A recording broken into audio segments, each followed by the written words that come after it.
Thank you, Dean Barbara. So before I begin, just a disclaimer, as much as I welcome and am completely enamored with new technology, this speech is not made with the use of artificial intelligence. Just saying. Anyway, good afternoon, everyone, to all the faculty, staff, professors, parents, relatives, friends, spouses, and of course, my fellow graduates. It is an absolute pleasure and honor to stand here in front of you today. I want to start by saying we made it. We did that. We really did. And I don't know about you, but the last 11 months felt like a vivid dream in the most eye-opening and enlightening way possible. That rush and overwhelming feeling of receiving my acceptance and scholarship letters is irreplaceable and will forever be emblazoned in my mind. In retrospect, the experience was quite synonymous with a blockbuster movie franchise. It feels like prior to even packing our bags and purchasing our one-way ticket to start our new adventures, we've had our own little sorting hat moment, as if we're bound for a whimsical institution that starts with an H, not Hogwarts, but Hult. Our fates have been predetermined by the programs we chose. Are you an MBA, an MIB, MBAN, or MEI? Instead of hopping on our broomsticks to engage in the game of Quidditch, we are on a quest to solve business challenges. Instead of memorizing and casting spells, we were crafting the perfect AI prompts and rehearsing our elevator pitches.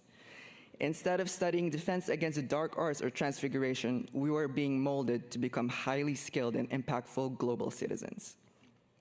Instead of indulging in butterbeers, we were downing craft beers in happy hour prices. Okay, enough with the Harry Potter euphemisms. Throughout the 3 decades on this planet, I have collected lessons from people that fundamentally changed my perspective and significantly impacted my journey in this little thing called life.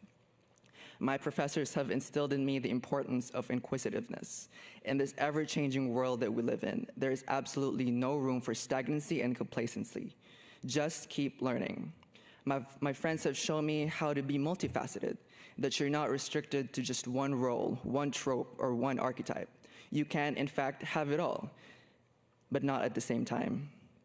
My parents demonstrated to me how to stay humble and grounded, even after achieving different milestones in life. Gratitude is the multiplier of abundance. My relatives who immigrated to this country constantly remind me never to forget where I came from. Honoring your past during your present can drastically improve your future.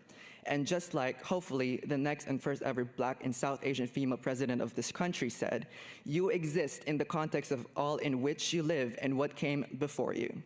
And my significant other, who has served this great nation for 19 years, taught me the values of discipline and sacrifice.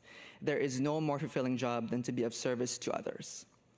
But the most important lesson for me is something I have learned on my own.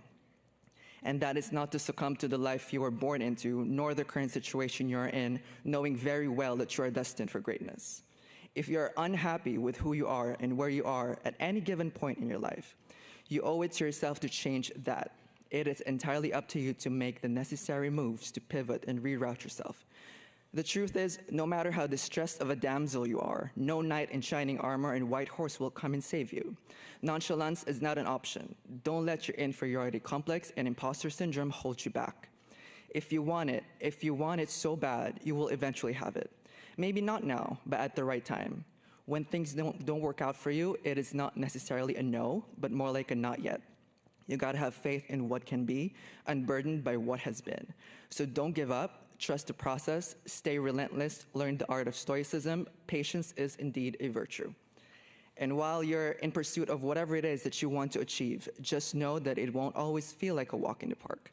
Because as we should know by now, nothing worth having comes easy. You will be faced with scrutiny, prejudice, and all sorts of ill will. When this happens, I want you to remember 2 things. First, it's not you, it's them. How they treat others is a reflection of how they treat themselves. Pay them dust, move on, and keep going. Second, and just like how my forever First Lady Michelle Obama famously said, when they go low, we go high. Now, I'll leave it up to you how you want to interpret that. But for me, it means that when someone is acting like a bully, a manipulator, a predator, a homophobic, a racist, a narcissist, a con artist, believe me, I have encountered a bunch of them. When they are just being unjustifiably cruel and mean, you do not stoop down to their level because you know you're better than that. So rise above the negativity, transcend from the pessimism, lift yourself up, aim higher, and go beyond. I'd like to leave all of you with a quote from Mr. Tim Story, an acclaimed thought leader and life coach, during his interview with Oprah. He said, "We are a mighty person in the making, a masterpiece in progress, a miracle in motion, and motion is movement.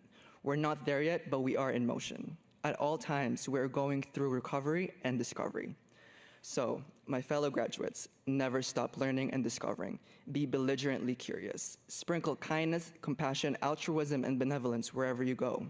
Celebrate the serendipitous moments and embrace every hurdle, every challenge, every obstacle, and every setback. Notice how I did not choose to use the word failure. Stay gracious and grateful. Take care of yourself physically, mentally, emotionally, and spiritually. Be unapologetic with who you truly are. Personify the change you want to see in this world. Always remember that you are a paragon of excellence and what it looks like to be a trailblazer in this day and age. The world is ours. From this day on, we are no longer the future leaders, we are the leaders. Thank you.